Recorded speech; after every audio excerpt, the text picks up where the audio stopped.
លោកផានផលអតីតជាអធិការនគរបាលស្រុកបូរីជលសាដែលបច្ចុប្បន្នជាស្នងការរងនៃស្នងការដ្ឋាននគរបាលខេត្តតាកែវពងតែសើមមាត់សើមកហើយនៅក្នុងការប្រមូលលុយពីកសិករដែលជាជនជាតិវៀតណាមដែលមកជួលដីធ្វើស្រែនៅក្នុងស្រុកបូរីជលសាខេត្តតាកែវនេះបើតាមប្រភពព័ត៌មានច្បាស់ការមួយបានបង្ហើបប្រាប់មិនមានការទប់ស្កាត់ឬការហាមឃាត់នោះទេនេះពិតជាផ្កើនបំរាមរបស់រាជរដ្ឋាភិបាលកម្ពុជាដែលបានហាមដាច់ខាតការជួលដីស្រែដីចម្ការទៅឲ្យជនបរទេសនៅក្បែរខាងដើម្បីបង្កបង្កើនផលនោះជាក់ស្ដែងស្រុកបូរីជលសាដែលមានផ្ទៃដីរាប់ពាន់ហិកតាត្រូវបានមហាជនលើកឡើងថាលោកផានសុផលដែលជាស្នងការរងនៃស្នងការនគរបាលខេត្តតាកែវកំពុងតែរត់ការគ្រប់ច្រកល្ហកដើម្បីអនុញ្ញាតឲ្យជនជាតិវៀតណាមចូលមកជួលដីស្រែជាកសិករខ្មែរបង្កបង្កើនផលប្រភពព័ត៌មានបានបន្ថែមថាបច្ចុប្បន្នផ្ទៃដីរាប់ពាន់ហិកតានៅស្រុកបូរីជលសាខាងលើនេះត្រូវបានស្នងការនគរបាលរូបនេះបានរត់ការគ្រប់ច្រកល្ហកគ្រប់ជំនាញដើម្បីធ្វើយ៉ាងណាសម្រួលឲ្យជនជាតិវៀតណាមទាំងនោះ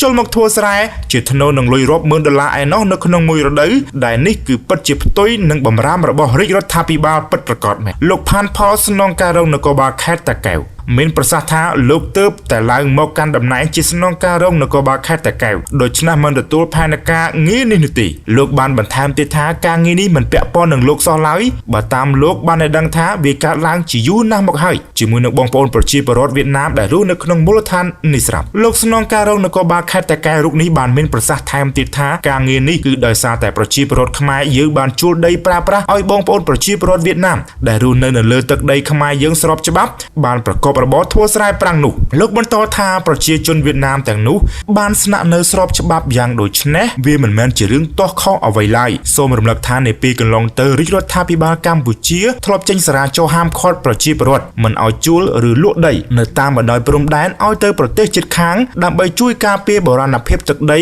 ផលប្រយោជន៍ពលរដ្ឋនិងជួយសម្រួលការងារកំណត់ព្រំដែនផងដែរ